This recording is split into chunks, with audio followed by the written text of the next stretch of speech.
Hello friends, welcome to Shantala's kitchen.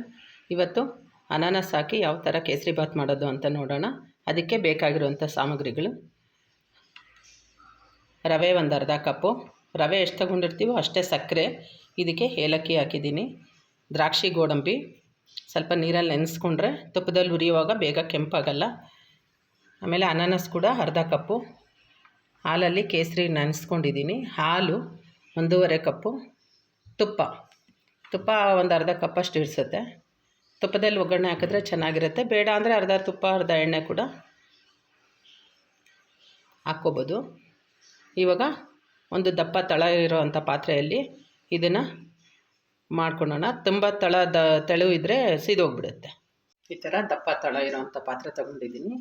ಇವಾಗ ಇದಕ್ಕೆ ತುಪ್ಪ ಆ್ಯಡ್ ಮಾಡ್ತಾಯಿದ್ದೀನಿ.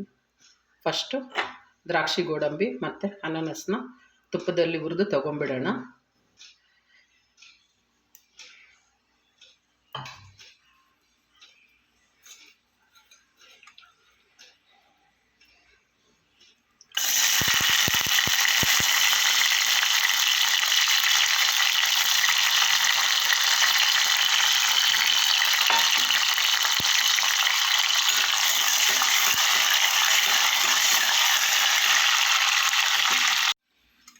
ದ್ರಾಕ್ಷಿ ಗೋಡಂಬಿ ಹುರಿದು ಈ ಥರ ತೆಗೆದಿಟ್ಕೊಂಡಿದ್ದೀನಿ. ಇವಾಗ ಇದೇ ತುಪ್ಪಕ್ಕೆ ಅನಾನಸ್ ಹೆಚ್ಚಿಟ್ಕೊಂಡಿದ್ವಲ್ಲ ಅದಕ್ಕೆ ಹಾಕೋಣ.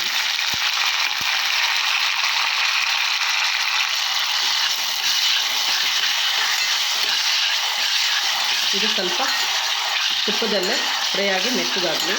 ಇದನ್ನು ಕೂಡ ತೆಗೆದಿಟ್ಕೊಂಬಿಡೋಣ. ಯಾಕೆ ಅಂದರೆ ಬೆಂದುಬಿಟ್ರೆ ಅದು ಬಾಯಿಗೆಲ್ಲ ಸಿಗ್ತಾ ಇರಲ್ಲ. ಈ ಥರ ತುಪ್ಪದಲ್ಲೇ ಹುರಿದು ಮೆತ್ತಗಾದರೆ ತುಂಬ ಚೆನ್ನಾಗಿರುತ್ತೆ. ಅನಾನಸ್ಸು ತುಪ್ಪದಲ್ಲಿ ಹುರಿದು ತೆಗೆದಿಟ್ಕೊಂಡಿದ್ದೀನಿ. ಇವಾಗ ಇದೇ ತುಪ್ಪದಲ್ಲಿ ರವೆ ಹಾಕ್ಬಿಟ್ಟು, ರವೆ ಒಂದ್ಸಲಿ ಹುರ್ಕೊಂಡಿದ್ದೀನಿ, ಆದರೆ ತುಪ್ಪದಲ್ಲಿ 1 ನಿಮಿಷ ಆ ಥರ ಬಾಡಿಸ್ಕೊಂಡ್ಬಿಡೋಣ. ಮಿಕ್ಸ್ ಮಾಡಿಕೊಂಡು, ಇದು ಮೀಡಿಯಮ್ ರವೆ ತಗೊಂಡಿರೋದು.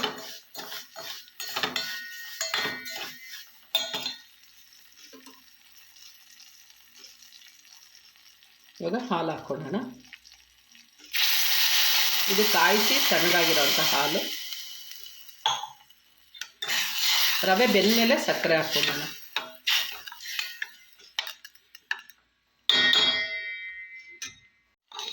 ರವೆ ಚೆನ್ನಾಗಿ ಬೆಂದಿದೆ. ಇವಾಗ ಸಕ್ಕರೆ ಏಲಕ್ಕಿ ಪುಡಿ ಆ್ಯಡ್ ಮಾಡೋಣ. ಚೆನ್ನಾಗೆ ಮಿಕ್ಸ್ ಮಾಡಿ, ಮೀಡಿಯಮ್ ಫ್ಲೇಮಲ್ಲೇ ಇರಲಿ. ಇವಾಗ ಒಂದೇ ಒಂದು ಚಿಟಿಕೆ ಅಷ್ಟು ಉಪ್ಪು ಹಾಕೋಣ. ನಾನು ಫುಡ್ ಕಲರ್ ಆ್ಯಡ್ ಮಾಡಲ್ಲ, ಸ್ವಲ್ಪ ಅರಶಿನ ಹಾಕ್ತೀನಿ.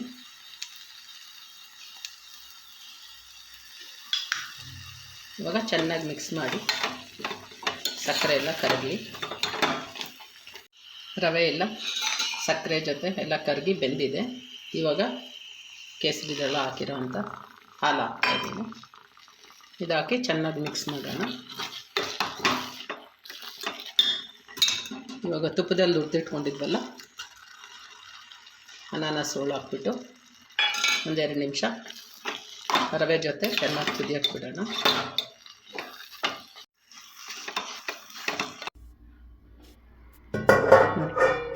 ತುಪ್ಪ ಎಲ್ಲ ಈ ಥರ ಮೇಲೆ ಬಂದು ಕ್ಲೀನಾಗಿ ಸೆಟ್ ಆಗಿದೆ. ಇವಾಗ ಸರ್ವಿಂಗ್ ಬೌಲಿಗೆ ತಗೊಳ್ಳೋಣ. ಕೇಸರಿ ಪೆಟಲ್ಸ್ ಎಲ್ಲ ಹಾಕಿದ್ಮೇಲೆ ಕಲರ್ ಕೂಡ ಎಷ್ಟು ಚೆನ್ನಾಗಿ ಬಂದಿದೆ. ಇವಾಗ ಡ್ರೈ ಫ್ರೂಟ್ಸ್ ಹಾಕಿ 1-2 ನಿಮಿಷ ಚೆನ್ನಾಗಿ ಮಿಕ್ಸ್ ಮಾಡಿ ಬಿಟ್ಬಿಡೋಣ. ಆಮೇಲೆ ಸರ್ವಿಂಗ್ ಬೌಲ್ಗೆ ತಗೊಳ್ಳೋಣ. ರುಚಿಯಾದ ಅನಾನಸ್ ಕೇಸರಿ ಬಾತ್ ಹೋಟೆಲ್ ಸ್ಟೈಲಲ್ಲಿ ಮನೆಯಲ್ಲೇ ಮಾಡ್ಕೋಬೋದು. ನೀವು ಇದೇ ಥರ ಮಾಡ್ಕೊಳ್ಳಿ. ಸೇಮ್ ಇಂಗ್ರೀಡಿಯೆಂಟ್ಸ್, ಸೇಮ್ ಮೆಜರ್ಮೆಂಟ್, ತುಂಬ ಚೆನ್ನಾಗಿರುತ್ತೆ. ದಯವಿಟ್ಟು ನನ್ನ ಚಾನಲ್ನ ಸಬ್ಸ್ಕ್ರೈಬ್ ಮಾಡಿ, ಲೈಕ್ ಮಾಡಿ, ಶೇರ್ ಮಾಡಿ. ನಮಸ್ಕಾರ ಫ್ರೆಂಡ್ಸ್.